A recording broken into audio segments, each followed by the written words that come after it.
Hey everybody, this is Perch. It's always fun to kind of speculate into the future of comics.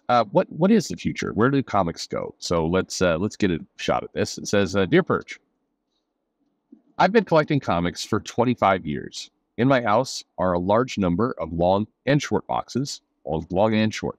Well, and it's colder, shorter. Long and short boxes with lots of floppies that I have lovingly bagged and boarded for years.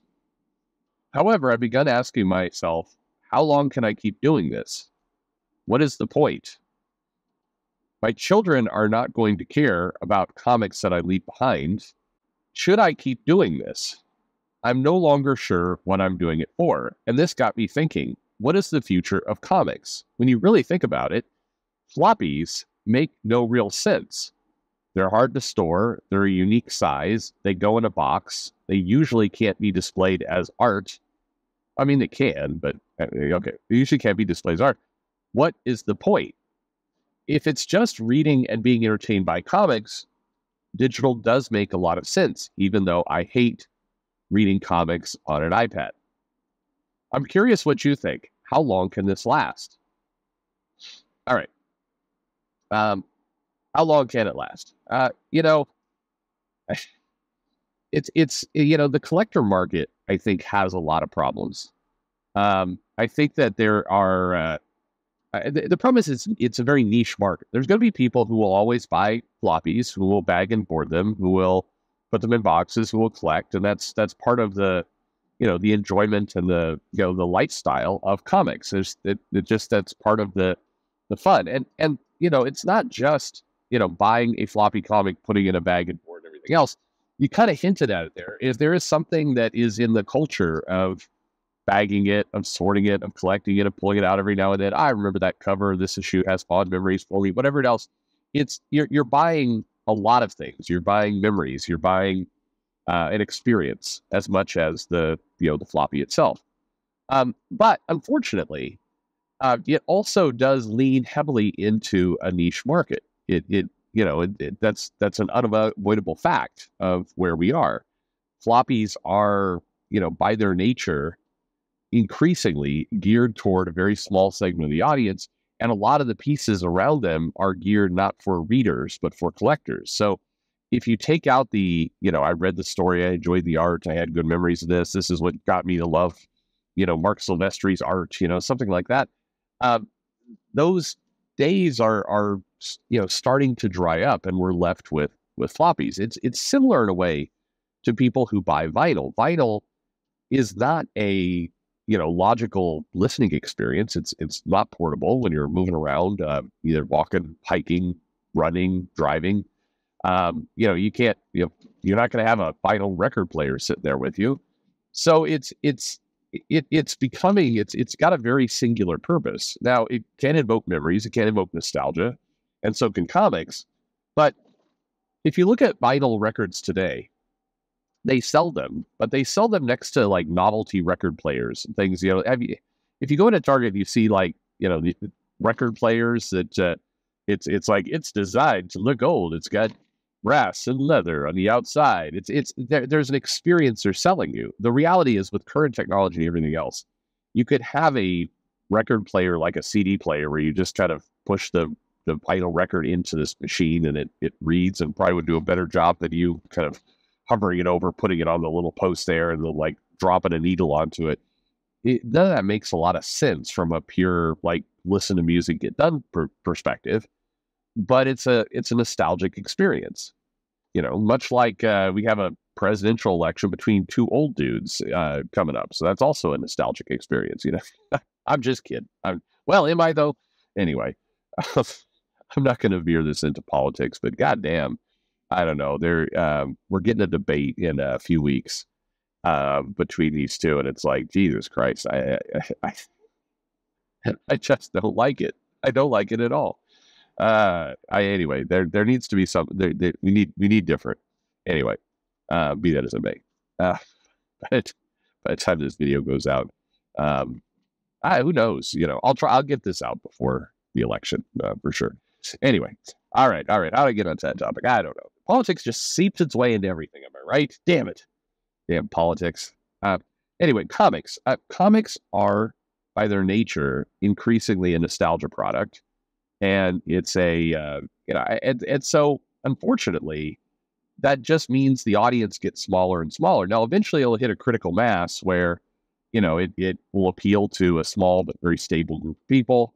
They will buy comics, and then, the business will stabilize for a while. And then actually what, a lot of comic creators fear will happen. Those people will die.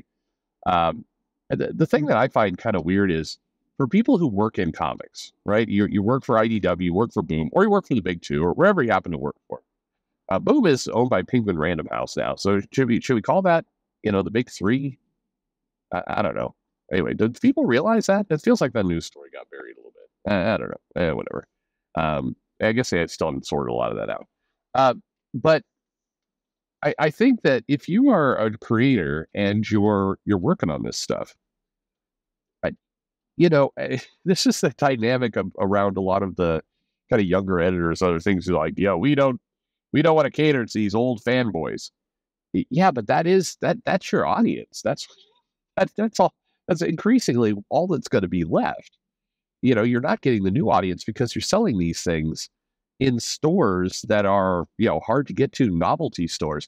Hell, I hate it, by the way, when people do this, but a lot of comic shops increasingly are just so leaned into, like, we're a novelty store. Remember the 80s? We've got comics. And I'm like, oh God, don't do it. Don't sell it that way.